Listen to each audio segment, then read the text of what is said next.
অসমে টিকাভিত্তিক কর্মচারীর চাকরি নিয়মিত হবে না, বিধানসভায় জানিয়ে দিলেন মুখ্যমন্ত্রী ডক্টর হিমন্ত বিশ্ব শর্মা। গতকাল বিধানসভায় বাজেট বিতর্কে অংশগ্রহণ করে বক্তব্য পেশ করছিলেন মুখ্যমন্ত্রী ডক্টর হিমন্ত বিশ্ব শর্মা।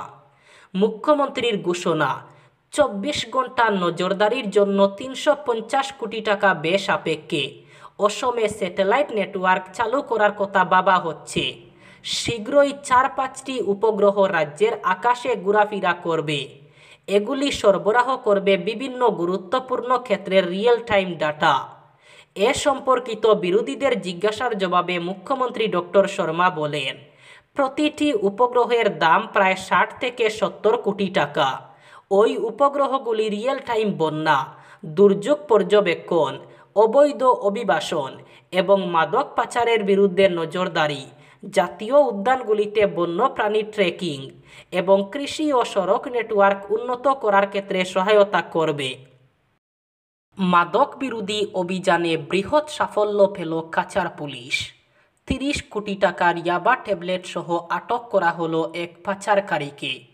কাছাড় পুলিশ গোপন সূত্রের ভিত্তিতে অভিযান চালিয়ে জেলার লক্ষ্মীপুর থানার অন্তর্গত কাকমারা চন্দ্রপুর 2য় খণ্ড এলাকা থেকে আব্দুল রাজ্জাক নামের একজন মাদক ব্যবসায়ীর ঘরের মাটিতে পুঁতে রাখা অবস্থায় 98,000 ইয়াবা ট্যাবলেট ও 10টি সাবান কেস থেকে হেরোইন উদ্ধার করে।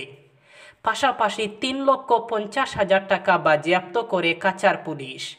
পাচারকারী যুবককে আটক করে থানায় নিয়ে যাওয়া হয়। উদ্ধার হওয়া ইয়াবা ট্যাবলেটের বাজার মূল্য 30 কোটি টাকা হবে বলে জানা যায়। 2-3 বছর ধরে বিশুদ্ধ পানীয় জল পরিষেবা থেকে বঞ্চিত শিলচর শহর সংলগ্ন বিলপার এলাকার মন্দির দিঘির পাড়ের জনগণ। বিষয়টি বিভাগীয় কর্তৃপক্ষের নজরে আনলেও তাদের সমস্যার সুরাহা হয়নি। ফলে এলাকার ক্ষুব্ধ জনগণ অসহায় হয়ে শিলচরের বিষয়টি কংগ্রেসের কাছে তুলে ধরেন। মঙ্গলবার কংগ্রেসের জেলা সভাপতি অভিজিৎ পাল স্থানীয়দের সঙ্গে নিয়ে শিলচর হাসপাতাল রোডে থাকা জনস্বাস্থ্য কারিগরি বিভাগ সংমণ্ডল 1 কার্যালয় ঘেরাও করেন। বিষয়টি বিভাগীয় কর্তৃপক্ষের নজরে আনার চেষ্টা করলে কার্যালয়ে কর্মীদের অনুপস্থিতিতে জনগণের মধ্যে তীব্র ক্ষোভের সৃষ্টি হয়। প্রায় 2 ঘণ্টা অপেক্ষা করেও কার্যালয়ে কাউকে সামনে পায়নি তারা। দুপুর 1টা নাগাদ বিভাগের সাইট ইঞ্জিনিয়ার কার্যালয়ে উপস্থিত হলে এলাকার জনগণ উনার কাছে বিষয়টি তুলে ধরার চেষ্টা করলে সাইট ইঞ্জিনিয়ার মহিলাদের সঙ্গে দুর্ব্যবহারে মেতে উঠেন। এতে পরিস্থিতি আরও জটিল আকার ধারণ করে। খবর পেয়ে সদর পুলিশ ঘটনাস্থলে পৌঁছে ক্ষুব্ধ জনগণকে বুঝিয়ে পরিস্থিতি নিয়ন্ত্রণে আনে। এদিকে স্থানীয়দের চাপে পড়ে সাইট ইঞ্জিনিয়ার মহিলাদের কাছে প্রকাশ্যে ক্ষমা চেয়ে শীঘ্রই পানীয় জলের সমস্যা মিটিয়ে দেওয়ার আশ্বাস দেন। এর আগে মন্দির দিঘির পাড়ের মহিলারা তাদের দুঃখ দুর্দশার কথা সংবাদ মাধ্যমের কাছে তুলে ধরে বিধায়ক দীপায়ন চক্রবর্তীর ভূমিকায় তীব্র ক্ষোভ প্রকাশ করেন। স্থানীয় মহিলারা জানান, বিশুদ্ধ পানীয় জলের অভাবে তাদের দৈনন্দিন জীবন দুর্বিষহ হয়ে উঠেছে। হোলি উপলক্ষে দেশে একটানা 4 দিন বন্ধ থাকবে ব্যাংক। তবে এক এক রাজ্যে ভিন্ন ভিন্ন দিনে বন্ধ থাকবে। বৃহস্পতিবার থেকেই শুরু হচ্ছে হোলির ছুটি, আর ক্যালেন্ডারে হোলির ছুটি হচ্ছে 14 মার্চ। তবে শুক্রবার ও শনিবারও হোলি উপলক্ষে একাধিক রাজ্যে ব্যাংক বন্ধ থাকবে। যেমন বৃহস্পতিবার 13 মার্চ হোলিকা দহন উপলক্ষে ব্যাংক বন্ধ থাকবে উত্তরপ্রদেশ, উত্তরাখণ্ড, ঝাড়খণ্ড, কেরালা, দেহরাদুন, কানপুর, লখনউ, রাঁচি এবং তিরুবনন্তপুরম। শুক্রবার হোলি উপলক্ষে ব্যাংক বন্ধ থাকবে আহমেদাবাদ, আইজল, বেলাপুর, ভোপাল, চণ্ডীগড়, দেহরাদুন, গ্যাংটক, গৌহাটি, হায়দ্রাবাদ, ইটানগর, জয়পুর, জম্মু, কানপুর, কলকাতা, লখনউ, মুম্বাই, নাগপুর, দিল্লি, পানাজি, পাটনা, রায়পুর, রাঁচি, শিলং, সিমলা এবং শ্রীনগরে।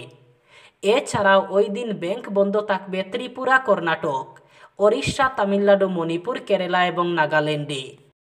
শিলচর শহর সংলগ্ন বেরেঙ্গা নাথপাড়া এলাকায় বন্যা নিয়ন্ত্রণ বাঁধের হাল ফেরাতে গিয়ে ধর্ণা দিল তৃণমূল কংগ্রেস। মঙ্গলবার দলের কাছাড় জেলা কমিটির এই ধর্ণা কার্যসূচি শুরু হয় বেলা 11টা নাগাদ। প্রায় 2 ঘণ্টা ধরে ধর্ণা চলাকালীন বক্তব্য রাখেন দলের জেলা কমিটির সভাপতি রাজেশ দেব, রাহুল আলম লস্কর ও মাজুদ লস্কর সহ বেরেঙ্গা জিপির প্রাক্তন সভাপতি একে আজাদ মজুমদার।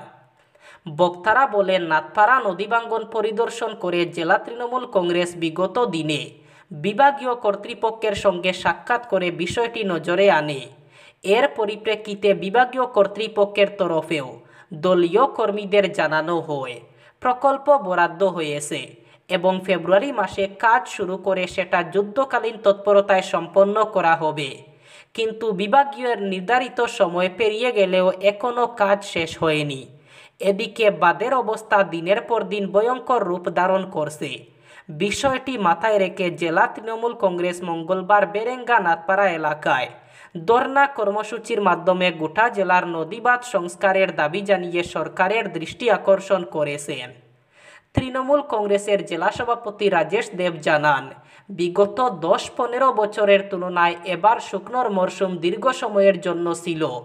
প্রায় 6-7 মাস বৃষ্টিপাত হয়নি, ফলে বিভাগের কাছে অনেক সুযোগ ছিল।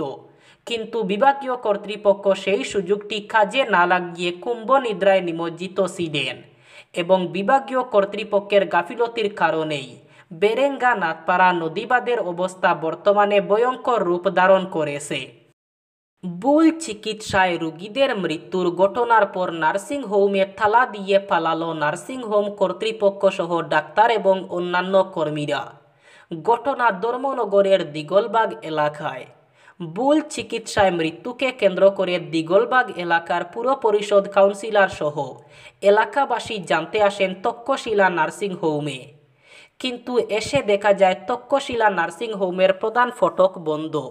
কাউন্সিলর জানান, বিগত কিছুদিন পূর্বেও এরকম একটি ঘটনা ঘটে।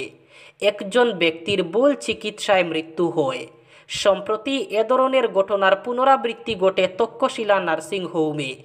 সেই কারণেই জিজ্ঞাসাবাদের জন্য পুর পরিষদের স্থানীয় কাউন্সিলর সহ এসেছেন। কি হয়েছিল ঘটনা তা অবহিত হতে চেয়েছিলেন, কিন্তু এসে ডাক্তার সহ অন্য কাউকে পাওয়া যায়নি। ডাক্তারবাবুকে ফোন করলে তিনি ফোন ধরেন না। ঘটনাকে কেন্দ্র করে এলাকায় তীব্র ক্ষোভের সঞ্চার হয়েছে।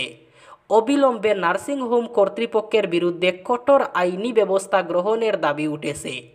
নার্সিংহোমটি বন্ধ করে দেওয়ার জন্য দাবি তুলেছেন এলাকাবাসী। গত বছর ডিসেম্বরে লোকসভার সংসদের নিম্নকক্ষে ধনীভোটে রেলওয়ে বিল পাস করা হয়েছিল। সেই সময় রেলমন্ত্রী অশ্বিনী বৈষ্ণব ভারতীয় রেল সম্পর্কে বলেন, বিল নিয়ে বিরোধীদের একাংশ নানা ভুল তথ্য ছড়িয়ে বেরিয়েছে। জানা গিয়েছে, এই রেলওয়ে সংশোধনী বিল রেলকে বেসরকারীকরণের জন্য তৈরি হয়নি। আদতে রেলের পরিষেবা আরও ভালো করতেই রেল আইনে সংশোধনী আনা হয়েছে।